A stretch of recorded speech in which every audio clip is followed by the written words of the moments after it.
Peraí. Então hoje a gente vai ter mais uma aula de NumPy.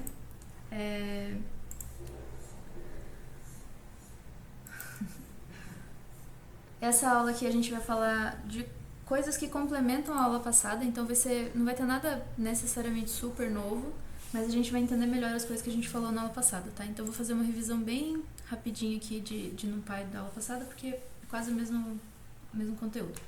Então lembrando que a gente viu as libs de terceiros, que são aquelas libs que a gente não vem no pacote quando a gente baixa o Python, né?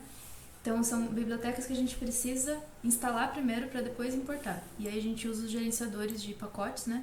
Por exemplo, o pip, que é o mais famoso, eu acho.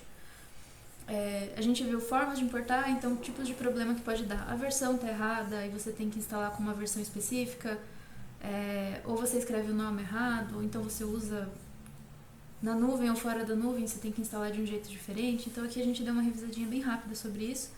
Mas se você estiver trabalhando no seu ambiente que a gente está usando aqui para a matéria toda, pip install funciona para 99% dos problemas que pode acontecer. E aí a questão de versão, a gente só usa esse M aqui para atualizar a versão, tá? Aí a gente falou algumas outras bibliotecas de terceiros que são interessantes aqui para o curso. NumPy, Pandas e Matplotlib, que a gente vai ver daqui a pouco, que são bibliotecas bem importantes. Tem todas essas outras aqui de trabalhar com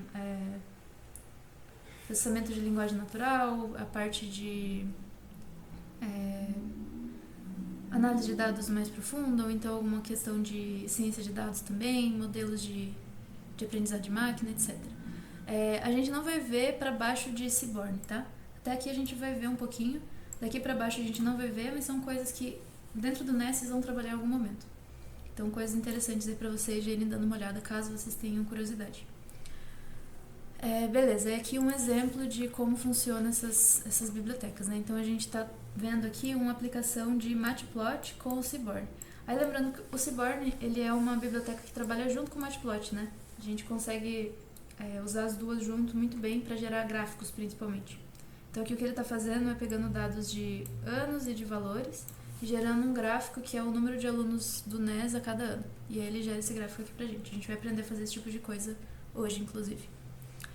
Mas na aula passada a gente focou muito mais em NumPy, que é aquela biblioteca para trabalhar com dados maiores, mais pensando em eficiência. E a gente conheceu os arrays do NumPy, então importou a biblioteca. Lembrando que os arrays do NumPy a gente declara usando essa funçãozinha aqui, nparray. E a gente dá o que seria o array, né? Ele pode ser 1D, que é uma lista, ou ele pode ser 2D, que seria uma matriz, ou ele pode ser 3D e outras dimensões todas. A gente vai focar mais em 1D e 2D só. Beleza, Kevin, valeu por avisar, viu? Tranquilo. Aí a gente viu algumas coisas que o NumPy pode fazer. A gente vai focar muito mais essa aula em por que essas coisas funcionam, tá? Mas só pra gente revisar, a gente pode multiplicar um array. Aqui a gente vai fazer com lista primeiro. Então a lista no Python, né? Quando a gente faz a lista normal que a gente vem trabalhando, a lista vezes 2, isso aqui é uma concatenação. Ou seja, a gente coloca uma lista, aí depois a outra lista aqui na frente. A gente junta as duas. Quando a gente faz com o array, na verdade a gente está aplicando o vezes 2 para cada uma das entradas. Então aqui a gente tinha, né, o array 0, 1, 2, 3 até 5. Aí quando a gente faz vezes 2, ele aplica o vezes 2 para cada uma das entradas. Então ele já sai a resposta aqui automaticamente. Aqui sobre a multiplicação, né, que a gente consegue fazer a soma, aliás.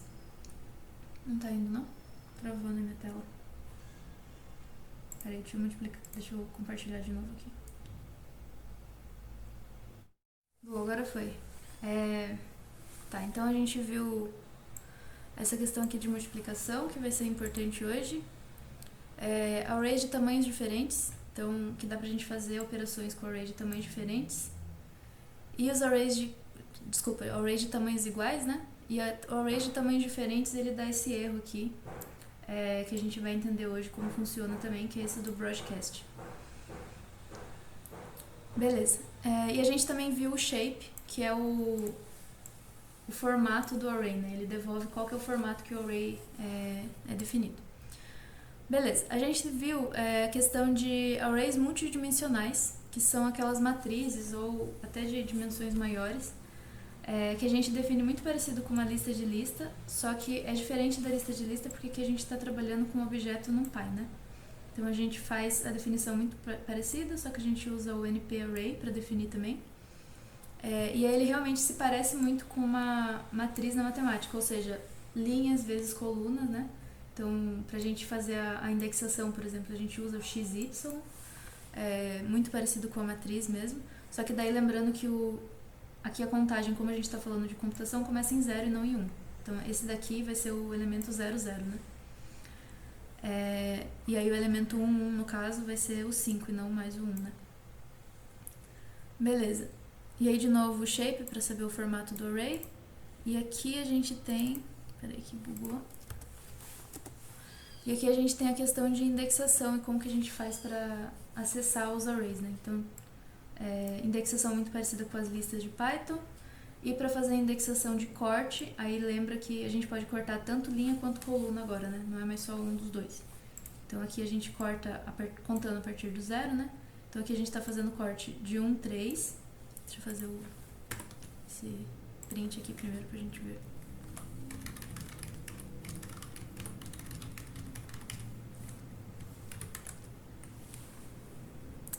Não rodei aqui.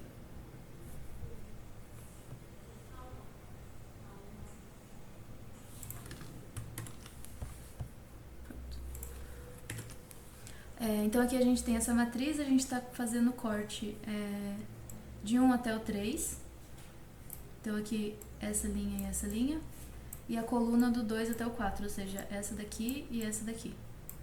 Então aí a interseção fica essa parte aqui, né? E ele devolve pra gente esse corte da matriz. E aí essa indexação aqui é muito parecida com a matriz de matemática mesmo. Então, x e y, né? Então x na linha e y na coluna. Certo? E aí vamos para a aula de hoje, que eu vou falar um pouquinho mais de por que o NumPy ele é tão eficiente, por que a gente gosta de usar ele para trabalhar com a parte matemática e de ciência de dados. Na verdade, por que é tão essencial trabalhar com o NumPy para trabalhar com todas essas coisas? Porque a gente não consegue trabalhar com ciência de dados, inteligência artificial, sem falar de NumPy, tá? Então, alguns complementos para a última aula primeiro, tá? Então, o formato do array. Aqui eu estou definindo dois arrays. Um que é unidimensional, que é uma linha. E aqui um que é bidimensional, uma matrizinha, né? Então, eles vão ficar... Estou printando os dois aqui. Não, aqui. Vou printar os dois aqui pra gente ver como fica.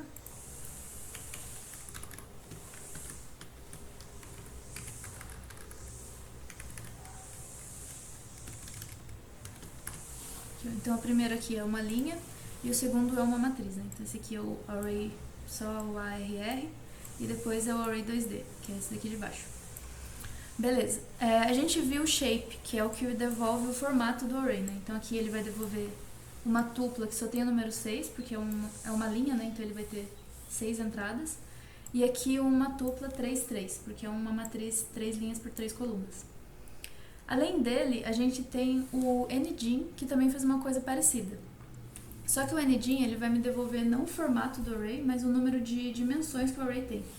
E aí aqui as dimensões são bem parecidas com as dimensões de álgebra linear. Então quando vocês estão vendo lá em álgebra linear, uma dimensão é a linha, né? A reta. 2 dimensões vai ser o plano. Então aqui é a mesma coisa. Um vetor de uma dimensão, um vetor que é um vetor que fala só sobre as linhas, né? Tem só as linhas ali representadas. Um vetor de 2 dimensões vai ter linhas e colunas. Ele vai representar medidas nos dois sentidos.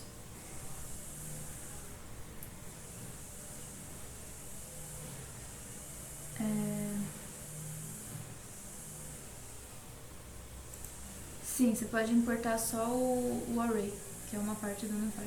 Dá pra fazer isso sim. Tipo, importa só uma parte da biblioteca. Mas isso é bem não usual, assim, tipo, a gente geralmente precisa de muita coisa dentro do NumPy, então a gente importa ele inteiro. Beleza, e aí a gente tem também o size. O size, ele retorna a quantidade de entradas do array.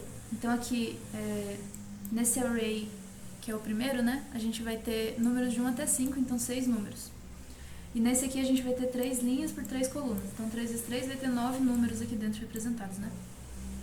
E aí o size ele retorna a quantidade de entradas que o array tem. Então aqui é número de entradas que existem dentro daquele array.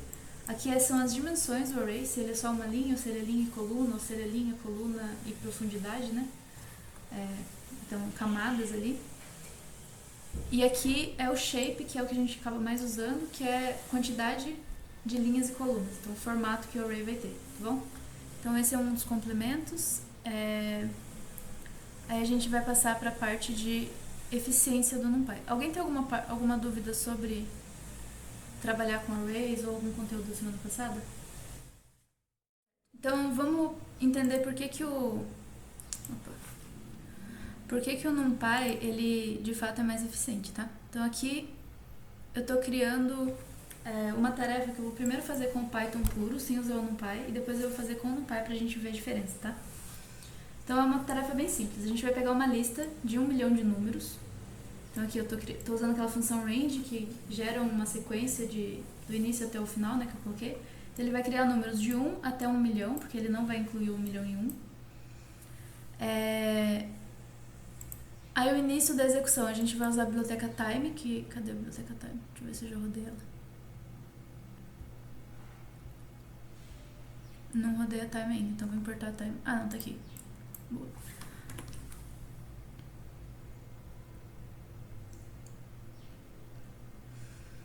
Esse time é aquela função que pega o minuto atual que a gente tá. Então a gente vai usar essa time para marcar o que é o início do meu código.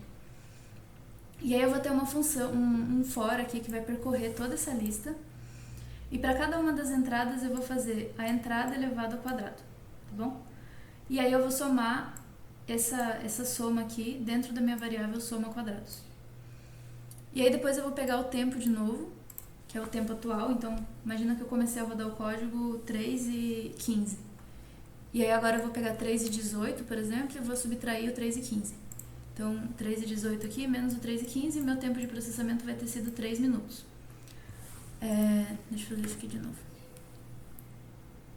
Então, por exemplo, aqui ó, eu rodei e o meu tempo de processamento foi 1,12 segundos. E ele fez a soma aqui pra mim. Então ele vai me retornar a soma dos quadrados, aqui, que foi o que eu calculei dentro do for, e o tempo de processamento, que foi aqui nesse caso 1,12 segundos. Aí rodando de novo, dá um pouquinho menos, enfim.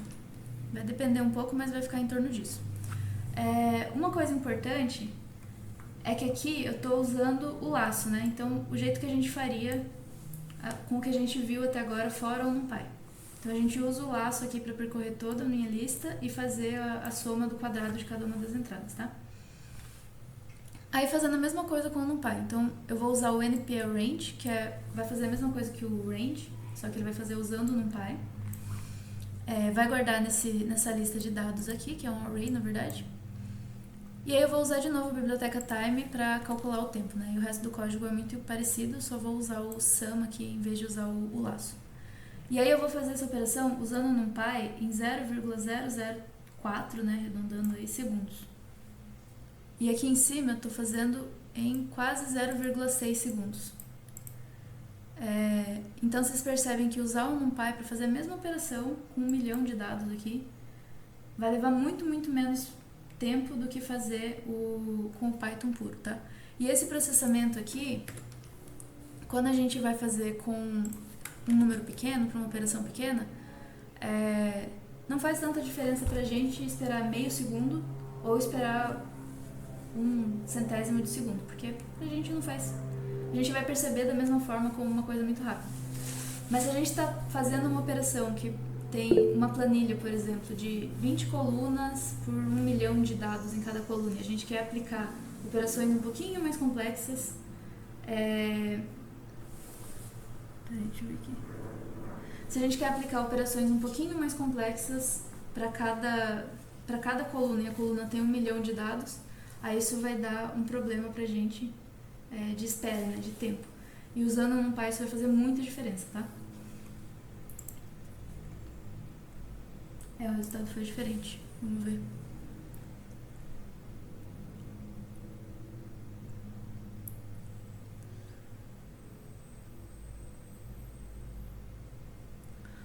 Pois é, esse é o problema, né? A gente roda antes e tava dando certo. Aí agora, porque eu tô rodando na frente de vocês, não vai dar certo. Pera aí que eu vou ver o que aconteceu.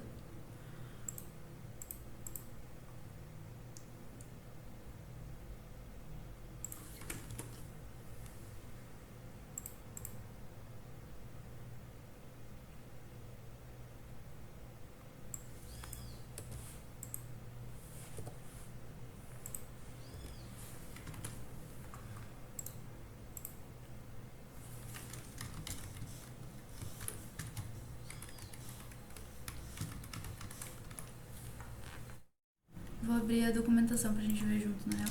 Mais fácil. Isso, ela eleva cada elemento ao quadrado. Aqui era pra ela estar elevando cada elemento ao quadrado e depois somando tudo.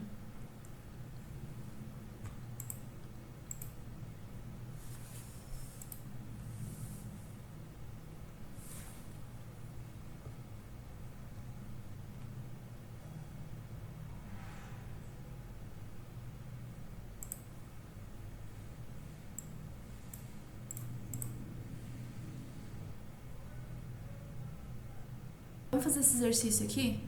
É um exercício bem rápido e simples, antes da gente começar a falar de vetorização. E aí eu tento resolver esse outro aqui de cima enquanto isso, tá? Só pra gente fixar essa questão de vetorização com Python. Com NumPy, aliás.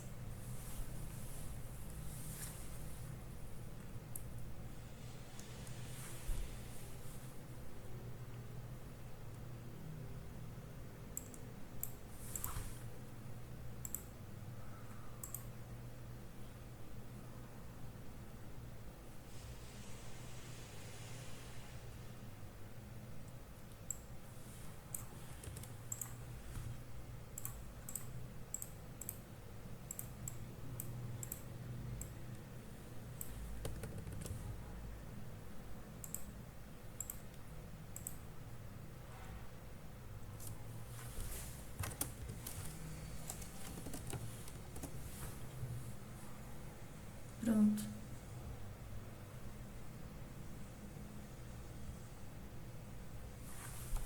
Então, qual que é o problema? Aqui ele estava considerando provavelmente cada uma das entradas do arrange, tem que ver na documentação, mas ele estava provavelmente considerando um formato de dado que não cabe tantos algarismos.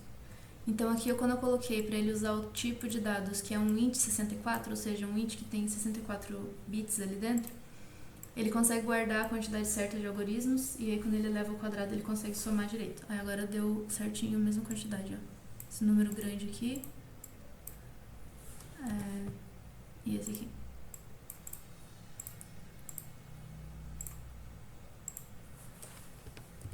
Deixa eu fazer aqui também.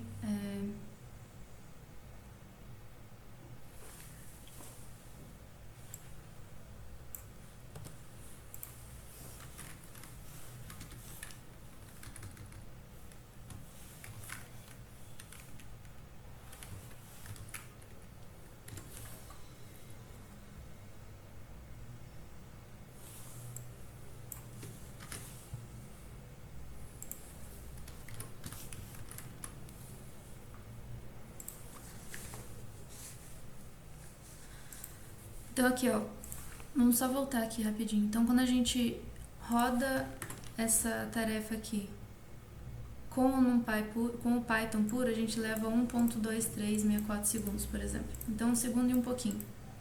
Quando a gente roda só com o Python, com o NumPy, agora corrigido aqui o tipo de dado que a gente tem no NumPy, aí a gente vai levar essa quantidade de segundos aqui, né? Essa diferença significa que o NumPy ele roda o mesmo código, tá? Em menos de 1% do tempo que o Python levaria. Então, quando a gente está falando de um vetor simples, assim, um vetor só de números, de 1 até 1 milhão, mesmo sendo um número grande, é um vetor simples.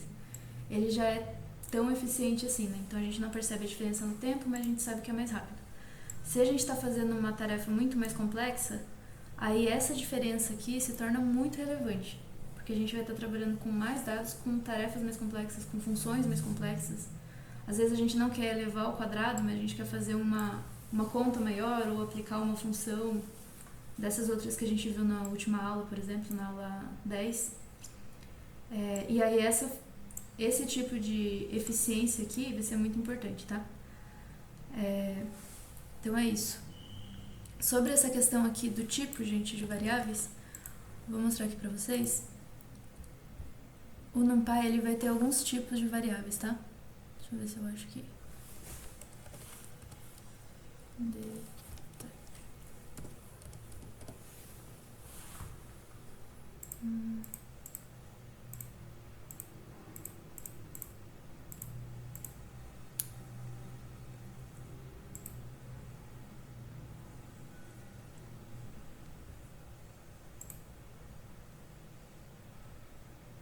Aqui, ó.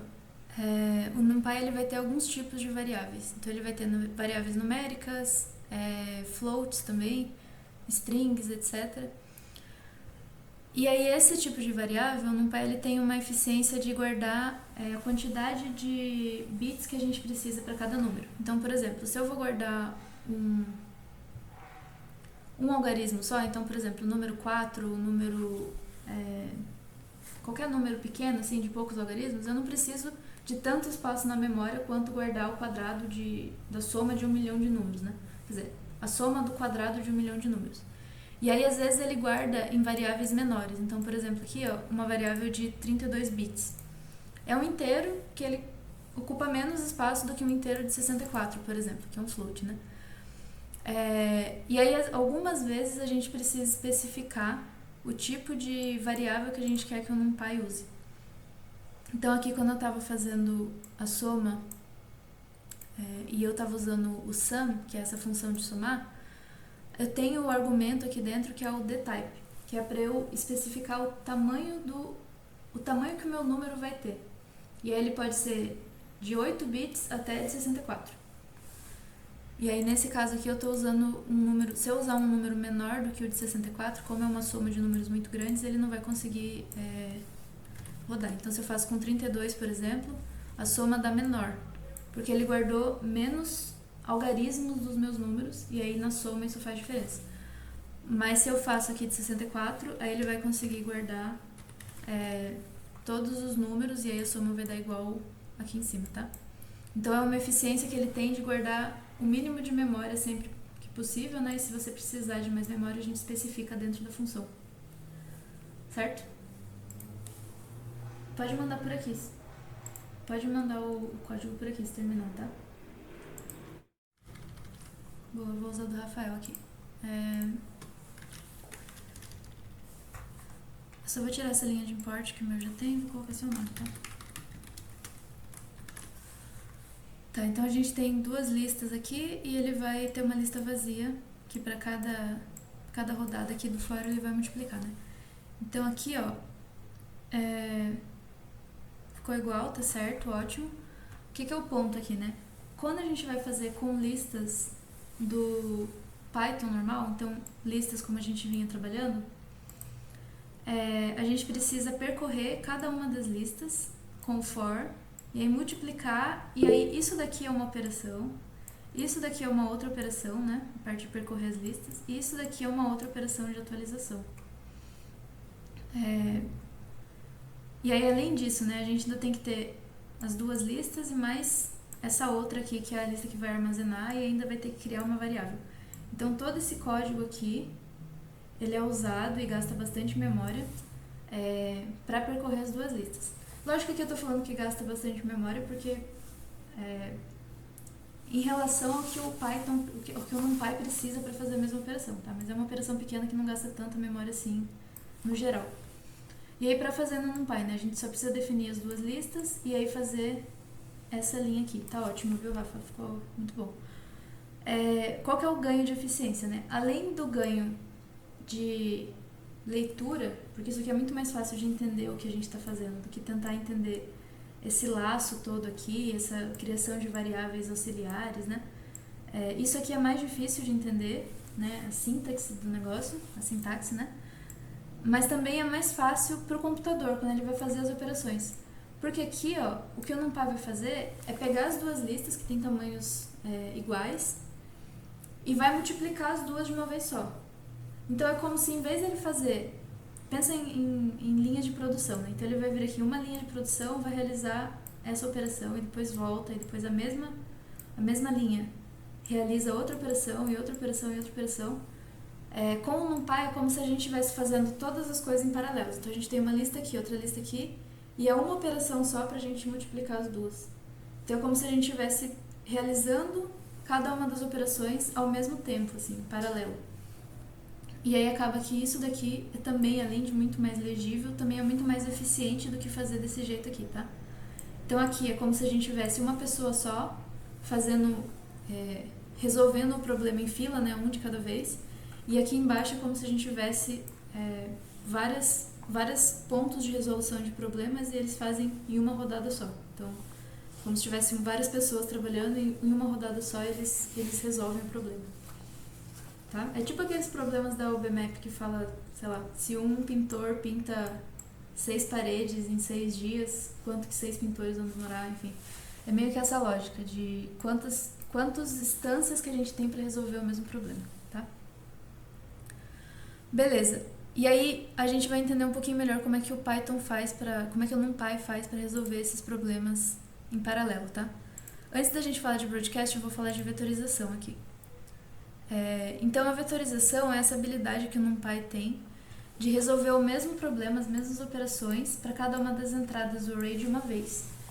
Então, quando a gente está usando a vetorização do NumPy, a gente não precisa ficar fazendo os laços de repetição, como no exemplo aqui, né? Então, a gente não precisa ficar rodando a lista várias vezes para a gente poder fazer a operação. A gente pode só, numa linha, realizar a mesma operação. O NumPy ele sempre vai tentar resolver a mesma função, a mesma operação, de uma vez só para todas as entradas, tá?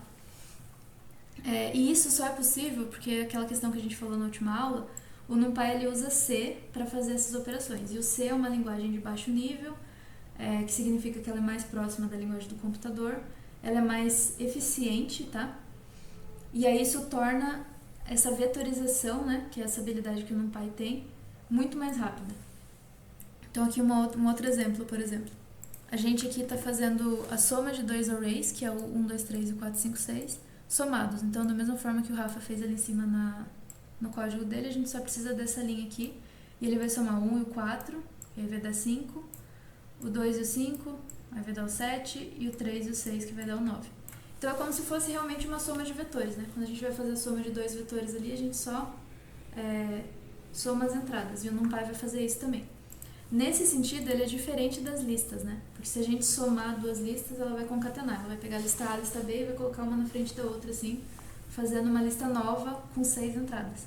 Aqui a gente está entendendo os arrays como vetores mesmo, e a gente soma as entradas deles. Certo? Outras coisas que também são vetorização, né? Então, o function, que é as funções universais, vou abrir aqui,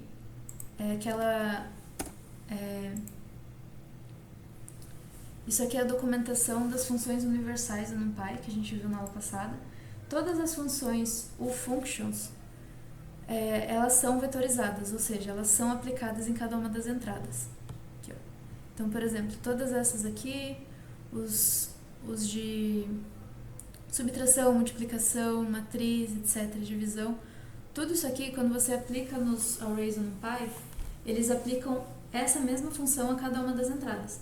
Só que ela não vai fazer assim, ó. Ela não vai fazer A primeiro, a entrada 1, a entrada 0, para depois a entrada 1, para depois a entrada 2. Ela vai, na verdade, aplicar essa all function em todas as entradas de uma vez só. E é por isso que ela se torna muito mais eficiente, porque ela faz tudo ao mesmo tempo em instâncias diferentes. Ela não vai usar a mesma instância para realizar aquela tarefa várias vezes, certo? Tá claro isso?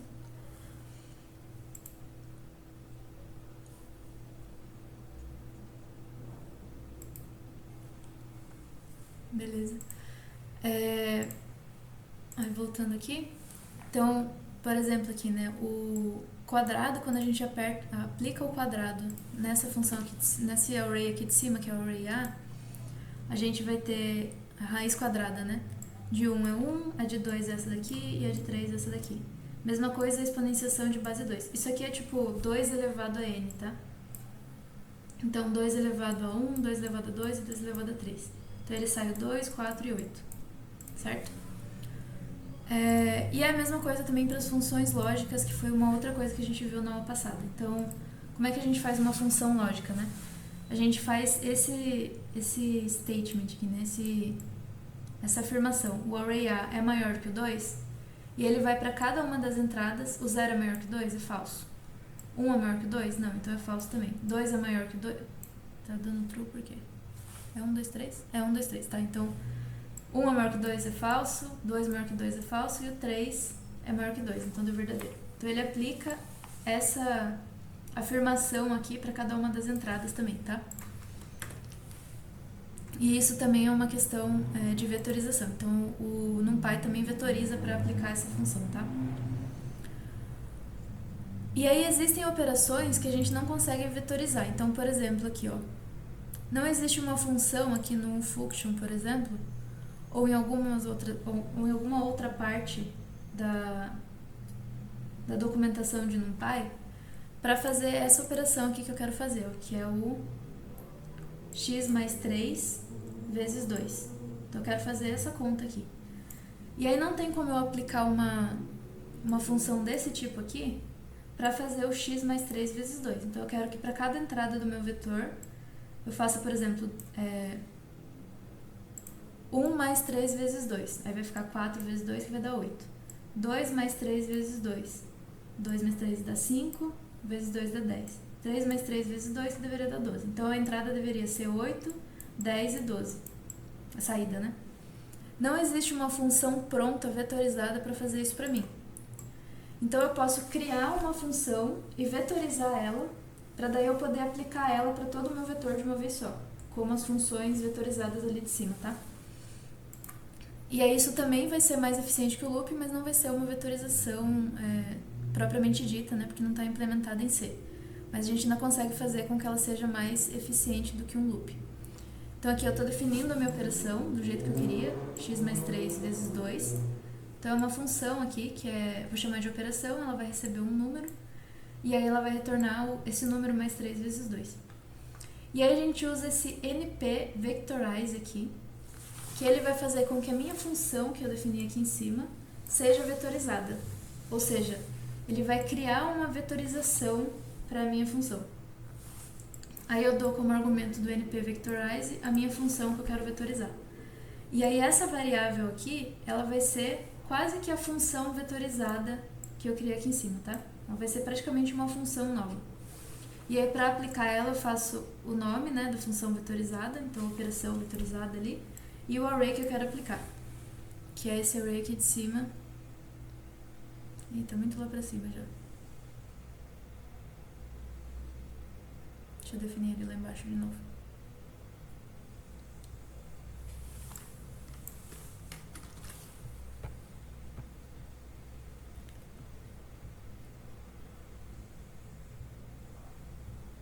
Aqui. Então esse aqui é o meu array, e aí eu vou aplicar a função vetorizada nele. Então, aí vai ficar 0 mais 3 vezes 2, dá 6. 1 mais 3 vezes 2 dá 8, e assim por diante até o último aqui. Então é uma função que não era originalmente vetorizada, não existia lá na biblioteca do NumPy, mas eu defino a função e depois eu vetorizo ela desse jeito aqui. E aí o que o NumPy está fazendo é aplicando ela ao mesmo tempo em todas as entradas, mesmo ela não sendo uma função que já está implementada, tá? Então é o seguinte, ó, eu quero aplicar essa operação aqui. Então para cada entrada do meu array eu quero fazer a entrada, né, que é o x, mais 3 vezes 2. Então se a entrada é 5, vai ficar 8 vezes 2, que vai dar 16, tá? Quero fazer isso, mas eu quero fazer isso de um jeito otimizado, porque se eu for fazer isso com for, eu já vi que demora muito. Então o ideal é que eu faça isso de uma forma vetorizada, da mesma forma que o NumPy faz com essas outras funções aqui, ó, que é aplicar tudo de uma vez e é muito mais eficiente, tá? Para fazer isso, eu tenho como vetorizar a minha operação. Então primeiro eu crio a operação desse jeito aqui de def, tá? Então eu criei a minha operação, ele vai receber um número e ele vai me retornar esse número mais 3 vezes 2. Isso daqui, por enquanto, é uma função normal de Python. Recebe um número e faz isso aqui e retorna isso aqui. Uma função normal. E aí eu vou usar esse np vectorize aqui, que é um módulo do NumPy, para fazer com que a minha operação seja vetorizada. Então isso aqui, o que ele vai fazer? Ele vai pegar essa operação aqui e vai vetorizar essa operação. Então eu dei o nome aqui da minha função, tá vendo? E aí ele vai atribuir essa variável aqui. Então essa variável aqui vai ser quase que uma função vetorizada que eu criei. Então eu inventei uma função ali vetorizada. E aí eu posso aplicar isso a um array. Por exemplo, o array 0 até 5, né, que é esse aqui. E aí isso aqui foi aplicado no meu array de uma forma quase vetorizada, certo? Então, aí ele fez 0 e aplicou essa função aqui, mais 3 vezes 2, né, que dá 6, e assim por diante. Daí o último lá, 5 mais 3, que dá 8, vezes 2, que dá 16, tá? Então ele fez isso para todas as entradas do meu array, aplicando de uma forma vetorizada, certo? Deu para entender?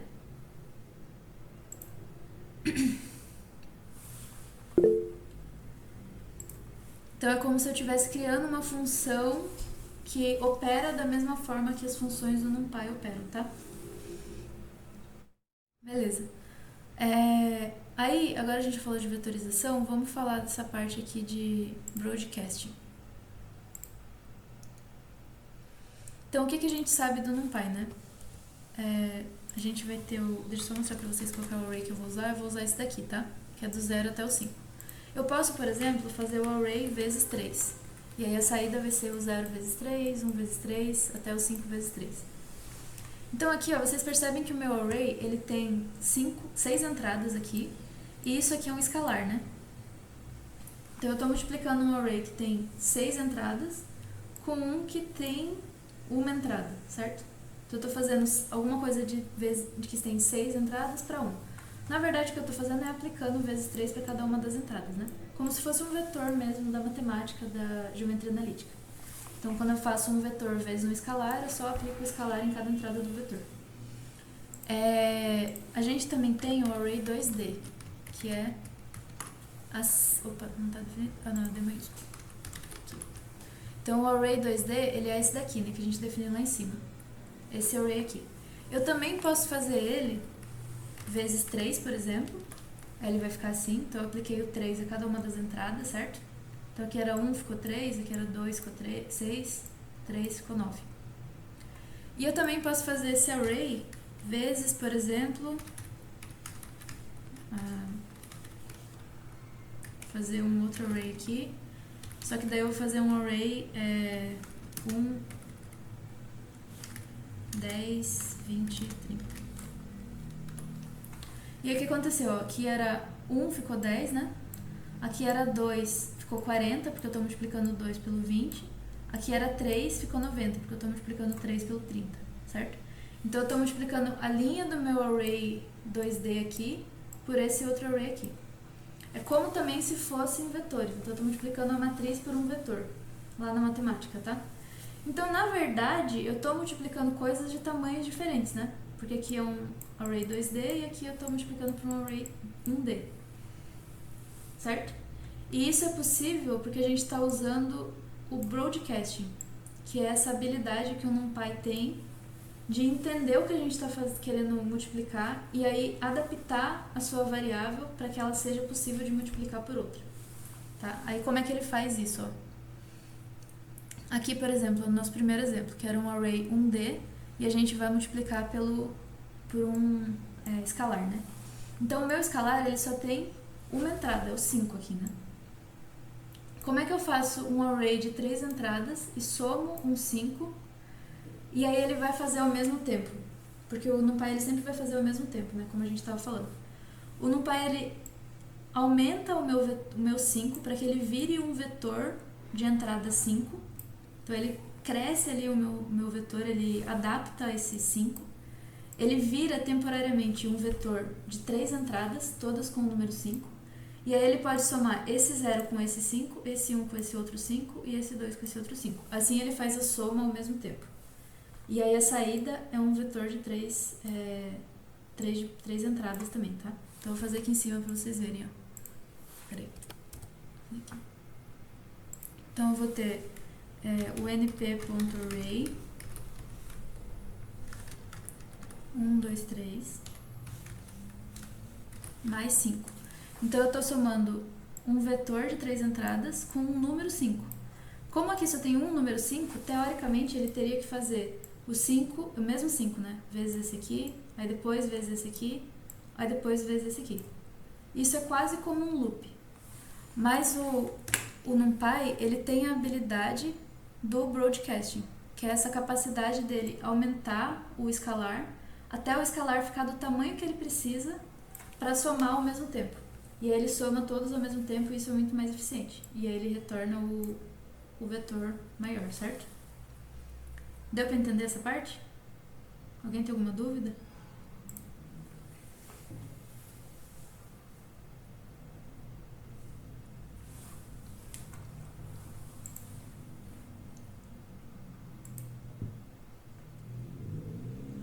Tá. Aí a mesma coisa que a gente pode...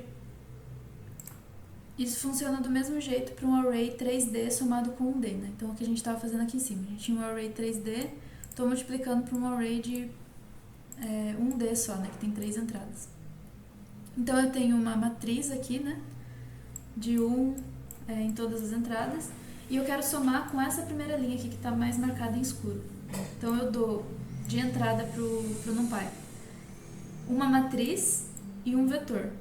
E aí eu quero somar os dois. Então o que ele faria, né? Como ele só tem uma linha, a gente intuitivamente pensa, ele vai somar essa linha com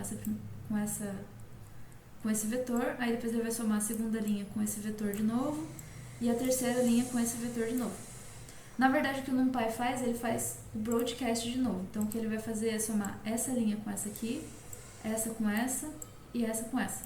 E como ele está fazendo isso ao mesmo tempo, é primeiro, muito mais rápido, e segundo, muito mais eficiente, porque ele não precisa ficar guardando informação, ele já soma direto e aí ele retorna a matriz aqui pra gente, resultado, tá?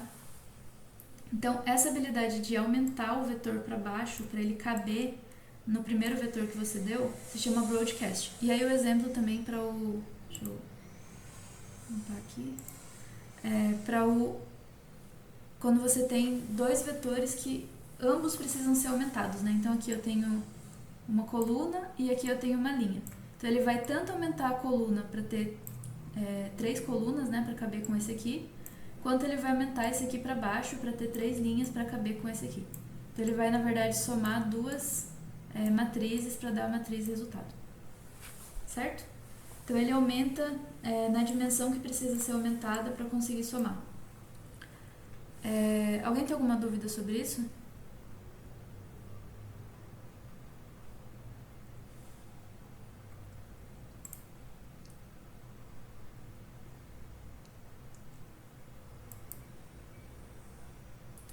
Tá.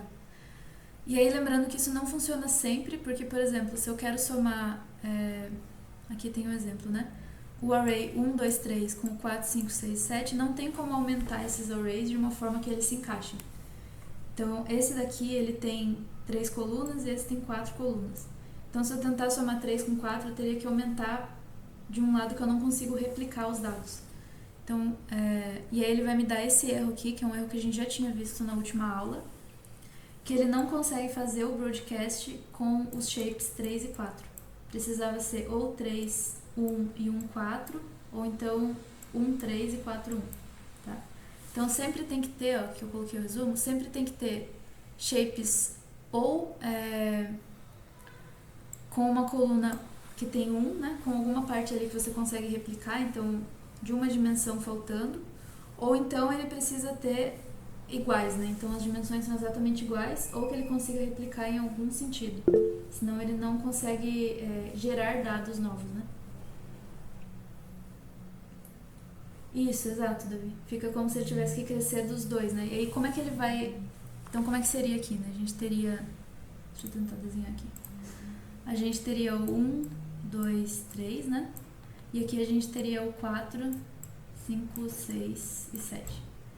Se isso aqui fosse uma linha, aí ele só aumentaria... Deixa eu fazer aqui de linha, né? Se fosse assim, né, então 4, 5, 6 e 7, ele só precisaria replicar essa linha, essa coluna aqui, 3 vezes, né, 2 vezes. Então ele teria 3 colunas e ele consegue somar com essa daqui. Porque daí seriam 3 colunas e 3 colunas aqui também. Como a gente está falando de um vetor que na verdade é assim, ó,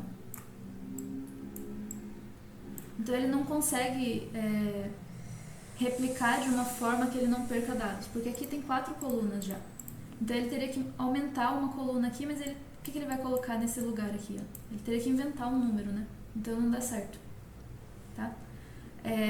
Se a gente transpor esse vetor aqui, aí a gente consegue fazer. Vou tentar fazer aqui para vocês. Se você faz uma multiplicação, que é um vetor que é coluna com linha, aí você consegue, por exemplo, replicar essa coluna em cada uma das linhas aqui, né?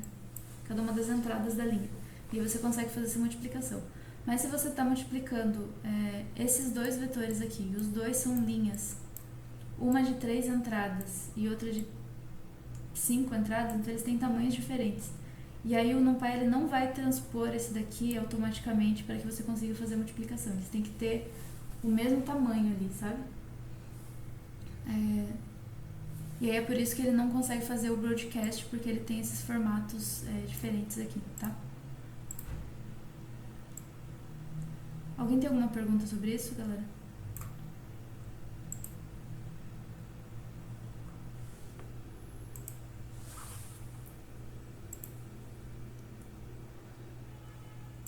Isso, dá pra usar o reshape também. Vamos fazer aqui, peraí.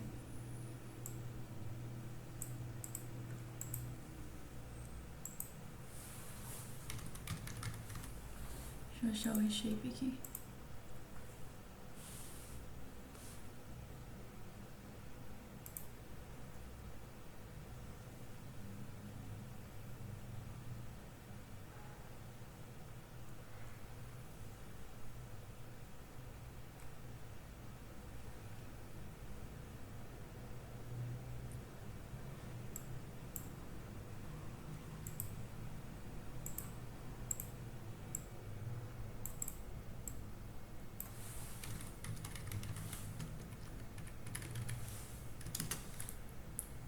Ele tá 4, 0, 4, 1, eu quero fazer ele 1, 4.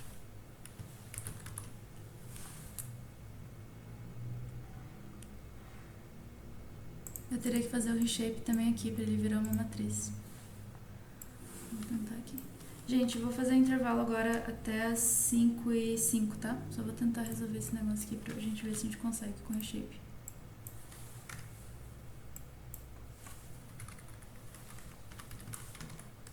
Aí, agora foi.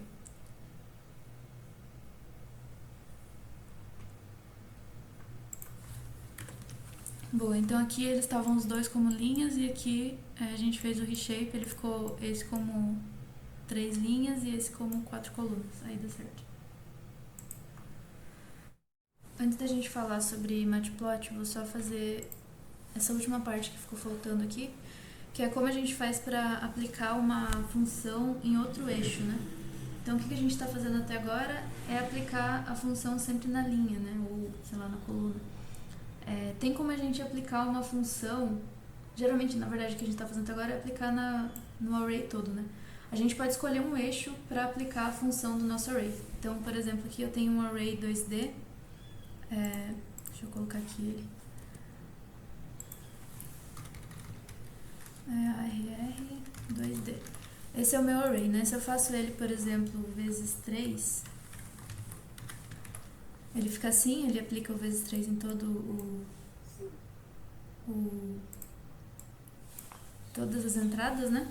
E eu posso fazer um NP array também, e aí eu vou fazer ele vezes um vetor 1D, como a gente viu, ele vai fazer o broadcast, né? Então aqui ele está aplicando esse array aqui, que é o que eu criei, para essa linha, e depois para essa linha, e depois para essa linha. Então ele aplica a função em cada uma das linhas. A gente pode também, aqui eu estou criando um outro array, né, com números mais bagunçados, aplicar, em vez de em cada linha, aplicar em cada coluna. Então aqui seria o 1, né, o antigo 1 vezes 1, o 2 vezes 2, depois o 3 vezes 2. Então o 1, 4, 9 seria a coluna, né? Vamos ver como isso fica, ó. Aqui eu estou definindo uma função, que é a função amplitude, ou seja, o maior número da linha ou da coluna menos o menor número da coluna.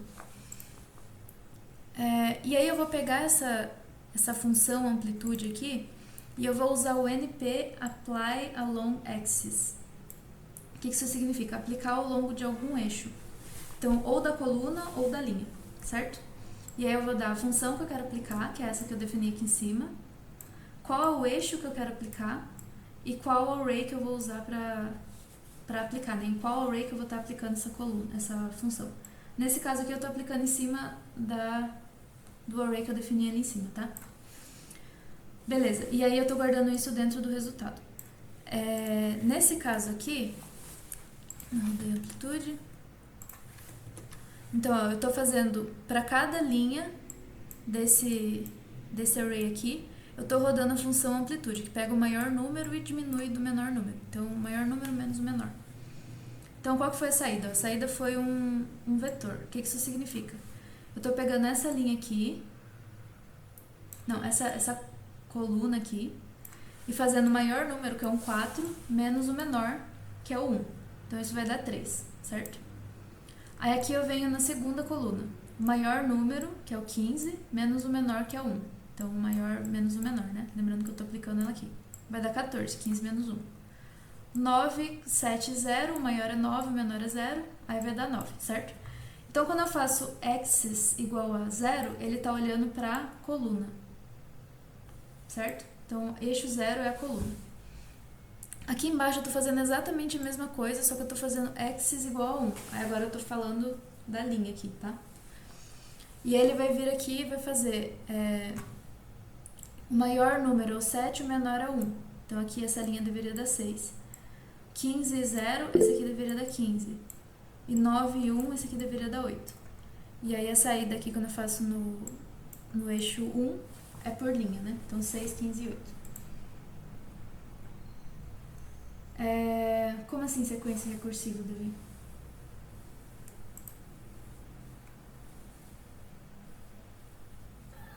A gente não aprendeu a montar sequências recursivas com a função?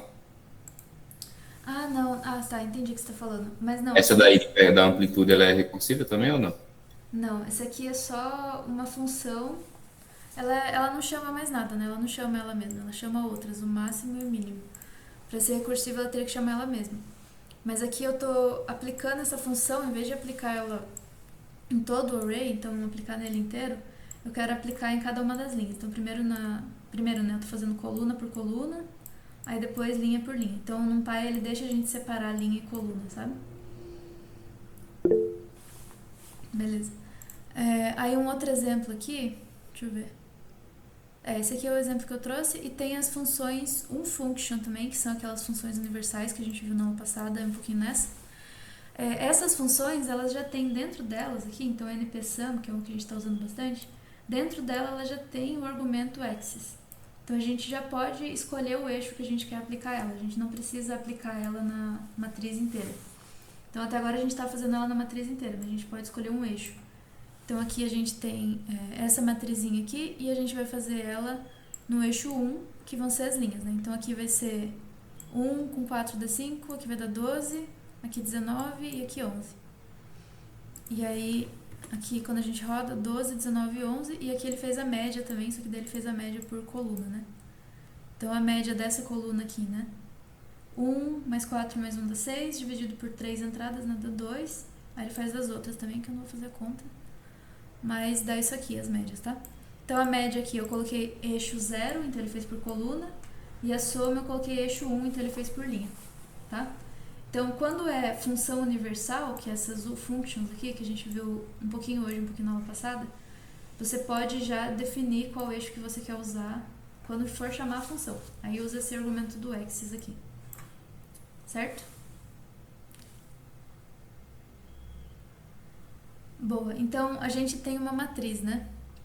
Então aqui eu estou usando essa matriz Array 2D aqui, que tem essas entradas. Então, qual que é o negócio aqui? A gente tem o eixo 0, que são as colunas, e o eixo 1, que são as linhas. Então, essa matriz é 2D, ela tem linhas e colunas. A gente chama colunas de 0 e linhas de 1, certo? E aí o eixo, a gente usa quando a gente vai aplicar uma função ao longo de um eixo só. Então, a gente quer aplicar uma função para cada coluna, a mesma função, né, para cada coluna, e a mesma função para cada linha. A gente não quer aplicar em tudo ao mesmo tempo. Então aqui, por exemplo, eu estava aplicando essa função de amplitude, que ela vai pegar o maior valor menos o menor valor. Isso vai ser amplitude. Mas é o maior valor do quê? Da linha ou da coluna? E aí a gente usa o axis para definir se vai ser da linha ou da coluna. Então quando a gente coloca o axis igual a 0, ele vai pegar da coluna, né? Então o maior é 4 e o menor é 1, nessa coluna aqui, né? Então o resultado vai ser 4 menos 1, que é 3. Aí aqui, 15 menos 1, né? 15 é maior e 1 menor. Aí vai dar 14. E aí aqui de novo, 9 e 0, aí vai dar 9. Então aqui a gente está definindo que está aplicando na coluna. Só que se a gente faz com o axis igual a 1, aí a gente vai estar aplicando na linha. Aí vai ser aqui, né? 7 menos 1, 15 menos 0 e 9 menos 1.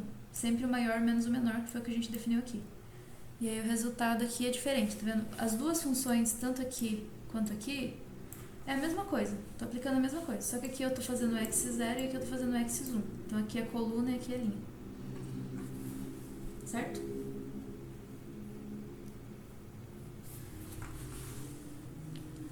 E aí aqui mesma coisa também, só que como é uma função universal, ela já tem o argumento dentro da função. Então eu posso só usar o argumento. Se eu não usar, se eu fizer ele assim, ó, ele vai aplicar em todas, tá vendo? Ele deu só um número, porque ele somou todas as entradas do array. Se eu fizer com o axis, então se eu fizer axis igual a... Deixa eu juntar aqui. Igual a 1, por exemplo, aqui ele está somando cada uma das linhas. Se eu fizer axis igual a 0, axis igual a 0, aí ele está somando cada uma das colunas, tá? E se eu não fizer o axis, ele soma tudo. Mesma coisa aqui embaixo, tá? Então essas são as functions que já vem com o axis dentro. Se não vier com o axis dentro, a gente usa esse daqui. Se não for uma function, na verdade, que for uma outra função, outra soma que a gente está fazendo, a gente usa esse apply along axis. Daí a gente escolhe um eixo para aplicar a função. Alguma dúvida, gente, sobre isso? Então agora a gente vai começar a ver um pouquinho de Matplotlib. A Matplotlib ela é a biblioteca de visualização, né, que a gente vai trabalhar com os gráficos agora. Essa biblioteca ela é muito útil para quem trabalha com dados, não tem nem você nem imaginar como é que trabalhar com dados sem ter um gráficozinho para visualizar. E aí ela permite a gente criar gráficos de linha, de dispersão, de barras, etc. e vários outros tipos, tá? A gente importa ela desse jeito aqui, ou Matplotlib, ou PyPlot, enfim, pode ser assim também, ou pode ser só o PyPlot. E aí a gente geralmente chama ela de PLT. Aí de novo aquela questão de é bom manter os nomes padrão pra gente não se confundir, mas pode chamar de qualquer coisa que vocês quiserem. E vamos entender como ela funciona, tá? Eu coloquei aqui já o exemplo que faz um gráfico, porque é mais fácil da gente entender o que cada parte faz. Então, primeiro, para a gente plotar um gráfico, a gente precisa ter dados, né? Então, um dado que vai no eixo X e um dado que vai no eixo Y, sempre. A gente sempre precisa falar para cada ponto, né, ou parte da sua linha, ou espaço ali no seu gráfico, qual é o valor no eixo X e qual é o valor no eixo Y. Então, aqui eu estou falando X vai ser esses números aqui, Y vão ser esses números aqui. Então, quais são os meus pontos, né? Eu tenho um ponto em X igual a 1, Y igual a 2, um outro ponto em 2 e 3, um outro ponto em 3 e 5, 4 e 7 e 5 e 11. Então, são pares de dados. Perceba que se eu colocar um X maior que um Y, isso vai dar erro, né? Porque eu preciso de par de dado para poder plotar os pontos. A gente pode criar o gráfico a partir dos dados, então eu vou chamar a biblioteca, a função de criar um gráfico, e aí vou dar os dados. X e Y tem que ser nessa ordem, tá? Primeiro X, depois o Y. Se eu colocar aqui Y e X, sempre que acabar a aula eu coloco lá no Classroom material, tá? Y e X, o que vai acontecer é que ele vai achar que isso aqui é o X e isso aqui é o Y. Então o nome não importa, o que importa é a ordem, tá? Então, vamos deixar aqui x, y. E aí aqui, o que vai definir o tipo de gráfico, né? Vai ser um gráfico de barra, um gráfico de dispersão? É o nome que eu coloco aqui, ó, a função que eu chamo dentro do PyPlot, dentro do Matplotlib, tá? Então, eu chamo a biblioteca e o nome da função que vai me plotar. O plot, ele vai criar um gráfico de linha. Se eu usar, por exemplo, bar, ele vai criar um gráfico de barra. Então, tem que ler lá a documentação para ver qual que é o tipo de gráfico. E aí, a gente sempre tem que colocar o plot show para ele mostrar o gráfico. Então, essas são as partes fundamentais. Então, dados, o tipo de gráfico e chamar o gráfico para ele mostrar como fica. Então, aqui nesse caso, fica desse jeito. Então, ó, quais são os pontos, né, que eu tinha definido? Aqui, 1 e 2. Qual é o 1 e 2? Aqui, né? O outro aqui, ó, ele tá em 3, né? Mais ou menos aqui. Y é 3 e X é 2. Então, aqui, ó. X tá valendo 2 e Y tá valendo 3. Então, esse par aqui. Vamos ver esse aqui de cima, ó. Então, esse aqui vai ser o 11 pro Y, né? E pro X vai ser o 5. A linha ficou meio torta, mas vocês entenderam. Então, aqui é o último, né? 5Y. Certo? Então, é assim que ele faz o plot. Então, vamos ver outros exemplos, mas antes de tudo, vocês entenderam que o jeito que o Matplotlib funciona? Primeiro você dá as partes que vão compor o seu gráfico, então dá os dados, dá o tipo de gráfico, aí depois você chama essa linha aqui, que é o plot, e aí o Matplotlib vai juntar todas as informações que vieram antes e aí vai criar um gráfico, certo? Então você vai dando as camadas do que você quer criar. Pode, opa, só que daí você vai ter que usar o NumPy também. Vamos ver como que faz o NumPy junto com o Matplotlib. Aqui a gente vai ter mais elementos. Então, em vez de eu definir uma lista para o meu x, eu estou usando o NumPy para fazer os dados. Então, aqui eu estou usando aquele linspace que a gente viu na aula passada. O que ele vai fazer? Ele vai gerar 100 pontos entre 0 e 10. Igualmente espaçado, porque o linspace ele faz os pontos igualmente espaçados. Então, eu estou fazendo 100 pontos entre 0 e 10. E o y, eu vou usar uma função, que é a função exponencial. Ele vai pegar cada x e vai fazer a exponencial de x. Então, a gente vai fazer o x como pontos de 0 a 10 e o y como o exponencial de cada um daqueles pontos. Uma função, né? Função exponencial de x. Aí aqui tem outros elementos que a gente não tinha visto ali em cima. Então, primeiro, eu estou usando a mesma função, que é a função plot. Ou seja, meu gráfico também vai ser de linha, assim, vai ser constante, né? Constante não, contínuo, tá? Então, o plot vai criar um gráfico de linha. Os dados vão ser x e y, esses x e y que eu defini aqui em cima. E aí eu estou criando dois novos argumentos aqui. Label, que é o nome do meu gráfico, e color, que é a cor dos pontos, tá? Então, label vai ser o nome do gráfico e aqui color, que é a cor dos pontos. Perceba que aqui em cima o meu gráfico não tem nome nenhum. E a cor é essa cor meio feinha, azulzinha aqui, tá? E aí aqui eu vou ter o título do gráfico, que vai aparecer em cima ali. Aí eu vou ter, e que é esse title aqui, né? Eu vou ter esses dois aqui, que são as labels de cada um dos eixos. Então, xLabel é o nome do meu eixo X e YLabel é o nome do meu eixo Y, tá? Aí aqui vai ter legenda, grid e show. Quando eu mostrar, eu vou falar pra vocês o que cada um deles significa. Mas, ó, o gráfico ficou assim. O que é esse gráfico? Ó, cada uma das partes que a gente viu ali em cima, como que elas compõem o gráfico. Então, aqui eu tenho os números de 1 a 10, certo? Que é o meu X. Então, o X aqui, ó, 100 números de 1 a 10. Então, o meu X só vai de 1 até 10. Aqui, né? O Y vai ser a exponencial de X, então, a exponencial, ela estoura, né? Ela vai muito alto, então o Y a gente não definiu de quanto a quanto que ia, só definiu que era exponencial de X. Aqui o nome da minha função, né? Eu coloquei aqui uma legendinha. Esse exponencial de X, ele vem daqui, porque essa parte do meu gráfico é exponencial de X. Então, se eu quisesse, por exemplo, ter uma outra linha aqui dentro, uma linha verde que fizesse, sei lá, x igual a y, vou fazer isso na real. Vou colocar aqui.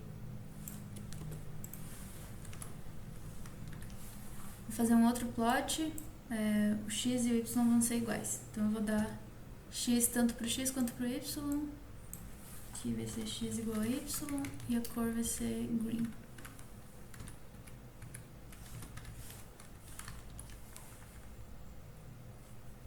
Aqui, ficou muito desproporcional porque só vai até 10, né?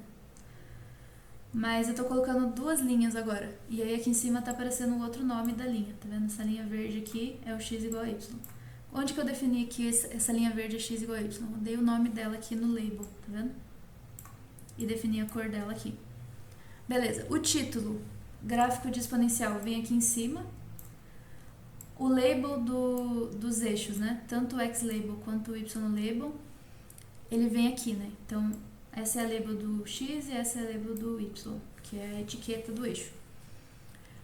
E aí a gente vai ter aqui a legenda, que ele faz mostrar essa parte aqui, e o grid, que é tipo uma grade que vem atrás, mas como eu não dei a especificação dele, ele não apareceu. E a gente tem também o show, que é o que faz de fato aparecer o gráfico, tá? Então esse plot shows aqui, se eu tiro ele, o gráfico nem vai aparecer, ó. Tá rodando. Aqui apareceu porque eu coloquei esse daqui. Aí, ó.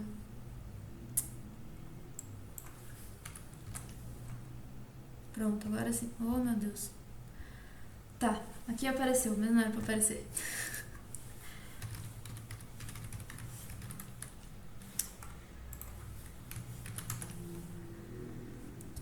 Se você não coloca o plot show, ele não junta tudo isso aqui pra montar um gráfico, tá? Então o plot show, a função dele é aparecer o gráfico do jeito que você definiu. Certo, alguma pergunta sobre alguma parte do que eu coloquei aqui em cima pra montar o gráfico?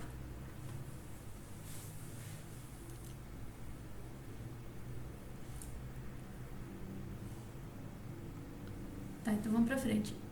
Aqui eu tô fazendo um gráfico que é um pouco diferente. Então aqui em cima a gente fez dois gráficos de linha, né? Um com dados que eu mesmo dei, o x e o y. Outro com dados de funções. Então aqui tô fazendo um gráfico da exponencial, por exemplo. E a gente poderia fazer um gráfico que não é só de linha, né? Então, por exemplo, se eu quisesse fazer o gráfico da exponencial que fosse de ponto, aí eu mudo a função do gráfico aqui, ó. Então isso aqui é o que vai fazer aparecer a minha linha, né? Que vai juntar os x e os y para montar um gráfico de linha. Se eu coloco aqui, por exemplo, outro tipo de gráfico, isso aqui é o gráfico de pontos, né? Aquele gráfico de dispersão que parece só os pontinhos sem juntar em linha. Então, aí o gráfico fica assim, ó. Por quê? Porque agora minha função não é mais o plot que faz aquela linha contínua. Agora eu tô fazendo dispersão, então ele vai aparecer ponto por ponto. Aqui embaixo vai aparecer uma linha, porque a função é todos os pontinhos, né, da exponencial de x são próximas, mas quando ela vai crescendo, a função explode. Então os pontos começam a ficar mais espaçados. Um pouquinho que eu ando aqui no x, tem uma diferença muito grande aqui no y, né? Beleza, e aqui a gente vai fazer um gráfico de barras. Então eu tô dando, em vez de números, eu tô dando categorias. Porque o gráfico de barras é aquele que a gente pode dar nome para cada barra, né? Então aqui, ó, eu vou dar as categorias de frutas. E os valores eu vou usar o NumPy para fazer o random. E aí eu vou dar um valor inteiro, que é o randint, né? De 10 a 100. E aí eu tô gerando um vetor de tamanho 4 com números que vão de 10 a 100. Tamanho 4 aqui, tá? E esses vão ser os valores para essas categorias. E aí qual que vai ser o plot que a gente vai fazer? Eu tô usando aqui a função barra. Deixa eu dar um espaçamento para ficar melhor aqui. Então aqui eu tô usando o bar, que é o jeito que eu faço para plotar gráfico de barras. O x vai ser as categorias, o y vão ser os valores. Aqui eu também tô definindo as cores, só que como eu tenho 4 categorias, eu tô definindo 4 cores. E aí ele vai considerar a ordem também. Então a banana vai ficar com amarelo, a maçã vai ficar com vermelho, limão verde e uva roxo, tá? Então eu já dou na ordem que eu quero que ele apareça. Eu dei de propósito essa ordem aqui e essas frutas aqui. Título igual ali de cima, então isso aqui vai aparecer no topo do gráfico, lá em cima, assim.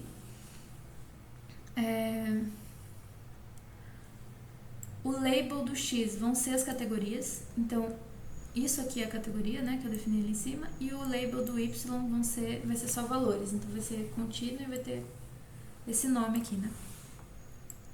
Aí eu faço o grid, o show, tem 2 shows aqui, inclusive. Deixa eu... O grid e o show. Aí o grid aqui, ó, é aquela grade que aparece por trás, assim, sabe? Pra você acompanhar as linhas. Vai ser só o grid no Y e vai ser o estilo tracinho. Então aí ficou assim, ó. Eu tô formatando o grid no Y como tracinho aqui, ó. Esse aqui que é o grid. Aqui é o label Y, que a gente definiu como valores. Esse daqui são as categorias, né, que a gente definiu como label no X. E aí os valores de cada uma das categorias, ele é aleatório, né? A gente usou o NumPy Random. Então se eu rodar de novo, aí os valores já mudaram de novo. Aí, de novo, já são outros valores. Porque eu estou usando o NumPy Random para fazer os valores. Então cada vez que eu rodar vai ser diferente. A não ser que eu use o seed, que é aquele que define o estado aleatório desde o início, tá? Então é isso, assim a gente faz o plot de gráfico de barras. Aí aqui eu estou usando números aleatórios, estou usando poucos números, mas é só para ilustrar, tá?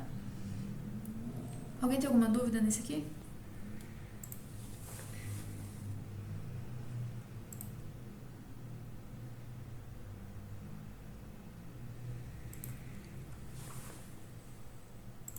Beleza. Aí agora vamos fazer um gráfico que ele é correlacionado. Então, aqui ele fala, o NumPy ele já tem algumas funções de distribuição estatística. O que é distribuição estatística? Por exemplo, o gráfico da normal, que é o que a gente vai usar aqui. A normal, ela é aquela função sino. Vocês já viram isso, né, em algum momento? É aquela função que ela tem a distribuição. A gente viu isso umas 3 ou 4 aulas atrás, tá? Então ela tem aquela distribuição que tem uma média e os valores ficam ao redor dessa média, tá? Então vamos ver a documentação disso no NumPy.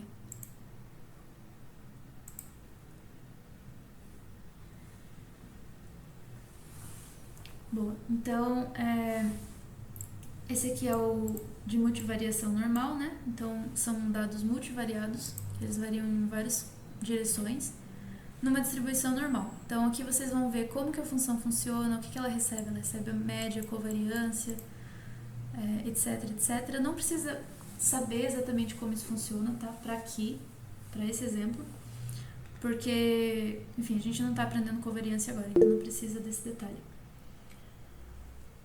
Depois você pega o resto da aula, Jackson, não se preocupa não. Então aqui ele vai explicar como funciona, vai falar o jeito que você trabalha com essa função, depois vocês podem ler para ter mais... para vocês conseguirem ver, e aqui ele dá um exemplo. Então aqui ele está usando já dentro do NumPy, dentro da própria documentação do NumPy, ele já dá um exemplo de como usar o Matplot, tá? Aqui ele está fazendo o plot de pontos, né? E aí com a covariância ali que ele usou, onde está essa definição? Aqui em cima. Então os pontos aqui, ó, que a gente está chamando de PTS, que são os pontos. Beleza, aí aqui no nosso exemplo a gente vai usar o mesmo tipo de distribuição, então vocês viram aqui, ó, que os pontos dessa função, eles têm uma média, né? Eles têm um centro aqui, e eles estão distribuídos ao redor desse centro. Então os pontos, eles se tornam mais escassos conforme você vai se afastando da média aqui. A gente vai usar o mesmo tipo de raciocínio para trabalhar com o NumPy aqui num gráfico 2D. Então, a gente está definindo aqui média, covariância, e a gente vai fazer um gráfico que é como se a gente tivesse jogado dardos, tentando acertar a média, só que eles ficam distribuídos ao redor porque a gente deu uma erradinha ali, acumulou um erro ao redor de cada um. Então aqui a gente está usando o plot histograma. Aqui é um histograma 2D. Histograma é aquele que mede a quantidade, né, de ocorrências de um determinado valor. Aqui a gente define quantidade de bins. Bins são tipo... Depois eu vou fazer um histograma 1D para vocês verem, mas aí vai ficar mais claro o que é bins. Mas é a quantidade de espaços que a gente quer considerar no nosso histograma. Então, a quantidade de barrinhas que a gente quer ver no histograma. Mapeamento de cores. Aí, de novo, né, a gente volta para as etapas de criação do gráfico. Então aqui, colorir o gráfico com a frequência, né? Então a cor vai representar a frequência. Isso aqui é só uma label que a gente está colocando. A label do eixo X e do eixo Y. E aí o título aqui de baixo, que é o histograma 2D de dados correlacionados. Então ele vai ficar desse jeito aqui, ó. O título vem aqui em cima, então esse título fica aqui. Essas labels, né? Variável X, variável Y, ficam aqui. O que define o lugar que os meus pontos vão estar aqui do lado? Então, isso daqui, ó. O que definiu onde esses pontos vão estar, né? A gente criou uma distribuição que está ao redor de zero e que tem essas covariâncias aqui. Essa aqui é o espalhamento dos dados, né? Então, eu não precisei definir nem o eixo X nem o eixo Y, porque eu defini onde os pontos iam estar, certo? E essa cor aqui, ó, representa a frequência. Então, um dado que é mais frequente fica mais escurinho, tipo esse aqui. Um dado que é menos frequente fica mais branco, tipo essa parte aqui de fora, tá?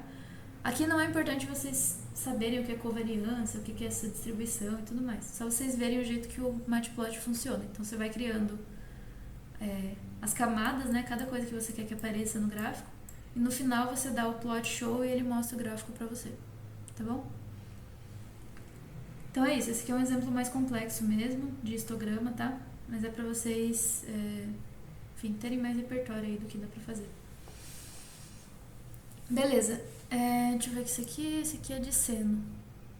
Tá, esse daqui, na verdade, ele é um subplot, que é uma outra coisa que dá pra gente fazer com o Matplotlib.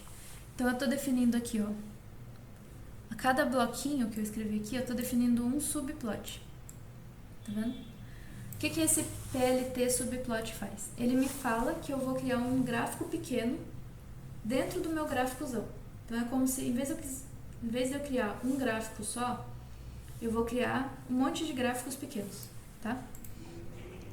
Então, aqui tem os meus dados, né?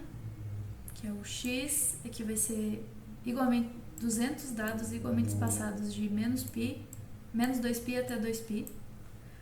E aí eu vou criar um subplot aqui de x e seno de x, um subplot de x e cosseno de x, o outro aqui de x e tangente de x, lembrando que o x é só o eixo ali, né? O y que é a função que a gente usa, enfim, na matemática mesmo. X é o valor, y é o valor da função. Então, tangente de x e aqui um x exponencial de x. Essa linha aqui é só pra arrumar o layout, tá? Isso aqui é só configuração de layout. Tá rodando. Então, ele imprime, ó, 4 subplots, que são 4 subgráficos. Então, o x é sempre igual para todos eles. Tá vendo? X eu criei ali em cima. 200 valores de menos 2π até 2π. Então, o x é igual para todo mundo. O que vai mudar? O valor do y. Aqui o y vai ser o seno de x. Aqui, ó, aqui o eixo, que é o zero, né? O seno, ele corta o eixo assim. Cosseno, que é espelhado, né? Que é o zero. Tangente de x. E aí a gaussiana, que é a distribuição normal. Certo? Então dá pra fazer vários plots juntos no mesmo gráfico. E aqui também ficou exemplo pra vocês de como usar o NumPy dentro do plot. Tá? Ah, esse daqui, ó, que eu tô colocando aqui na frente, são as cores. Então, ó, o seno ficou vermelho, eu coloquei esse Rzinho, cosseno blue, aí aqui verdinho e roxo, né? Que é tipo um magenta, na verdade. Mas enfim, então eu tô definindo aqui 4 subgráficos, cada bloquinho desse aqui é um subgráfico, tá? Beleza. Outra coisa também, ó. Então, se eu não coloco esse subplot, ele vai me dar problema, porque eu tô usando a mesma função plot aqui e a mesma função title, que é o título, para todos os gráficos, tá vendo? Aqui, ó. Então eu tenho que definir o subplot antes de chamar as funções tanto do plot quanto do título, para ele saber onde colocar cada linha. Então, como é que ele sabe, por exemplo, que o seno tem que vir no primeiro gráfico? Porque eu tô falando para ele aqui, ó, vai ser um subplot de 2 linhas e 2 colunas, e esse aqui vai estar na primeira posição. Esse aqui vai ser um subplot de 2 linhas e 2 colunas e vai estar na segunda posição. Então, o segundo gráfico que vai aparecer vai ser o do cosseno. Certo? Então, o subplot, ele define que vai ter vários gráficos e define também onde cada um vai estar. Certo? Alguma pergunta sobre o subplot também? Ou sobre alguma dessas funções aqui, tangente, exponencial?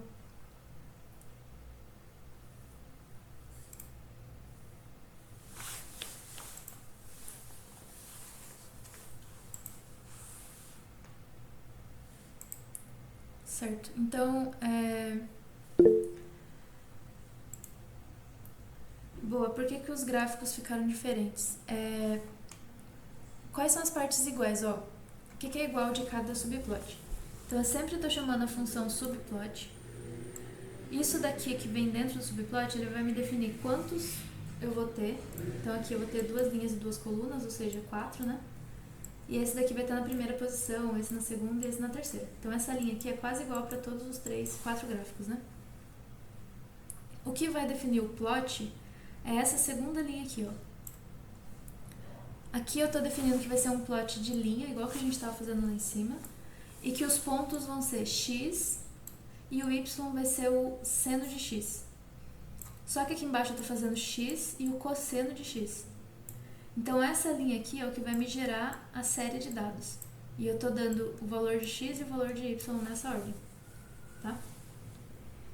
Tem que ser sempre nessa ordem, x e depois y. E aqui também o x, só que depois tangente de x. Então, e aqui x exponencial de menos x ao quadrado, né? Que é a gaussiana.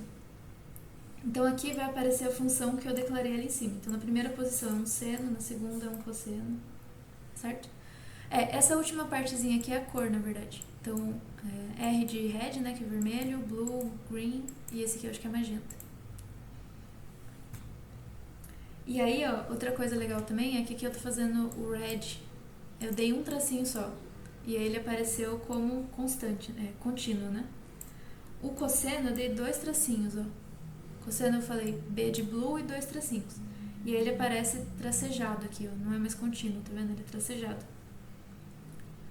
O green, ele vai ficar de pontinhos, e a gaussiana, ela fica como traço e ponto, tá?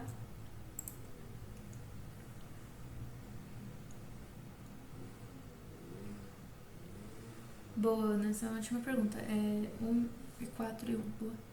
Então vamos fazer assim, 1, 4...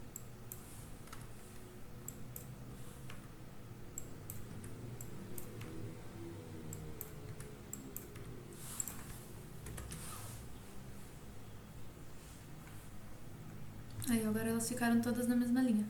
É uma linha, né, que você falou, 1 e 4. Então, uma linha e 4 colunas.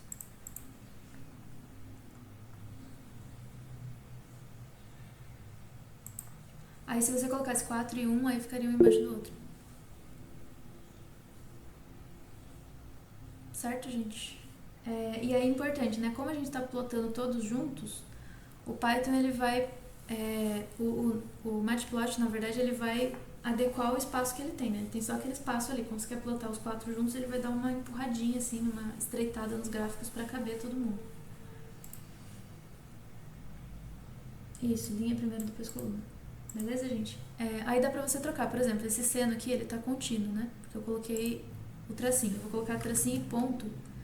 E ele vai ficar igual a gaussiana agora. Então, ó, ele ficou tracinho e ponto igual a gaussiana, tá vendo? Aqui, ó.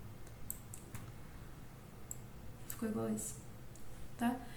Isso tudo aqui, de novo, encontra na documentação do Matplotlib, né? Que eu vou mandar pra vocês. Acho que não tá aqui em cima. Mas vou mandar pra vocês depois, tá? O Matplotlib, ele é uma biblioteca um pouquinho diferente, porque por ele ser uma biblioteca de criação de imagem, assim, né, de gráfico, você tem que ir dando cada uma das partes que você quer montar no seu gráfico, e aí aquela célula toda de código, tudo isso aqui, né, ele vai funcionar junto quando você rodar. É como se você compilasse ele para depois mostrar o resultado. Então, se você colocar uma parte em cada célula, não vai funcionar. Você tem que colocar tudo na mesma célula e no final dar o plot show para ele mostrar tudo de uma vez. Certo?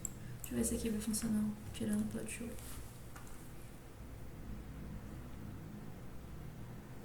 Funcionou também.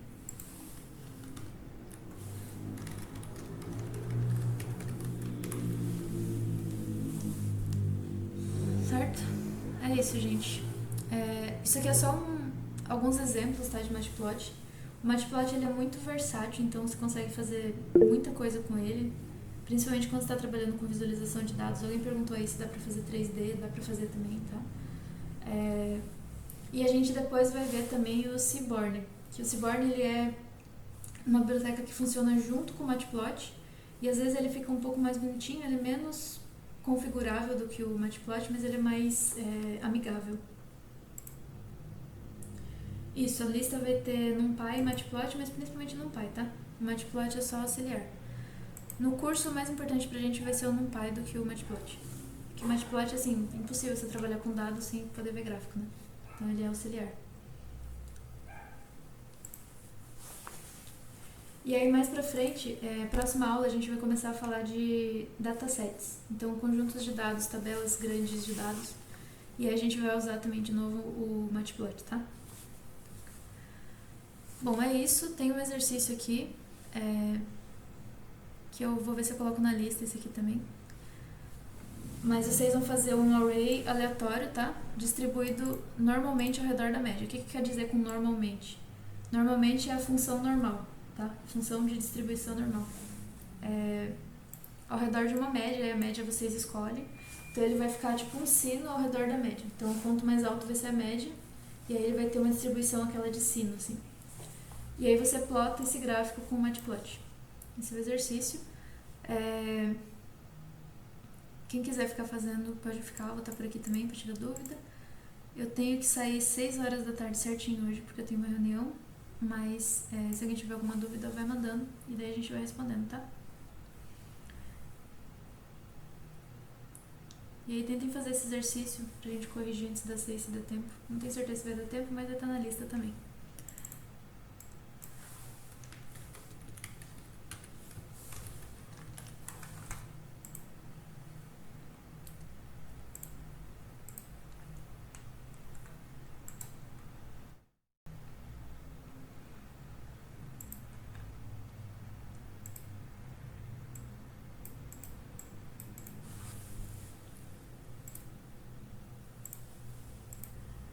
Alguém tem alguma dúvida, gente?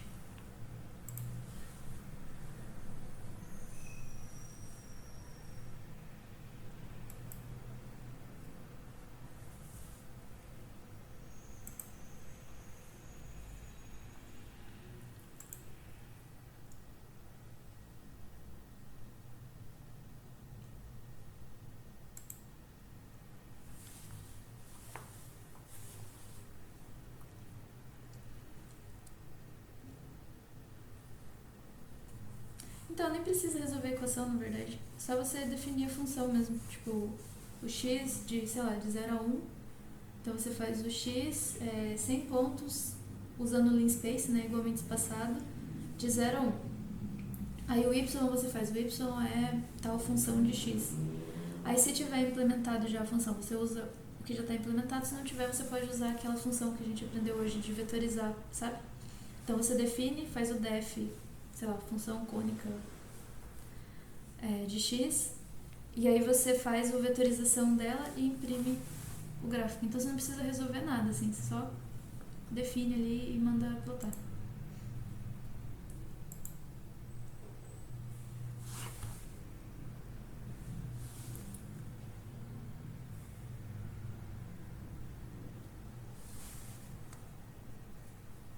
Vamos tentar fazer um plot desse pra vocês que ficaram aqui, vamos ver se vai dar tempo.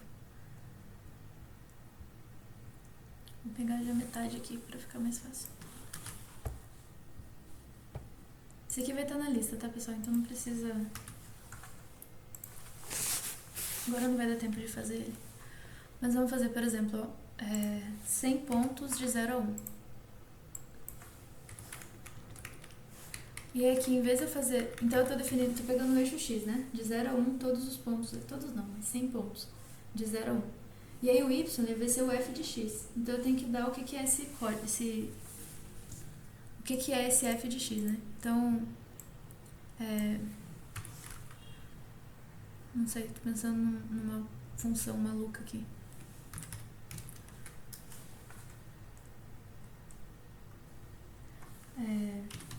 seno de x vezes... Sim.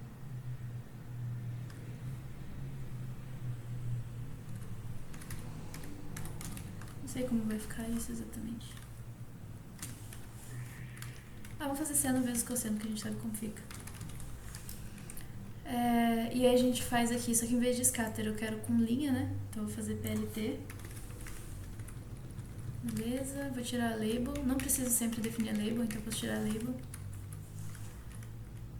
O título eu vou fazer gráfico teste.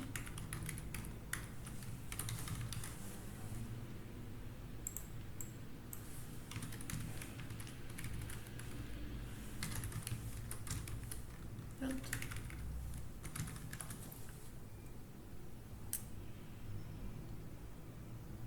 Assim.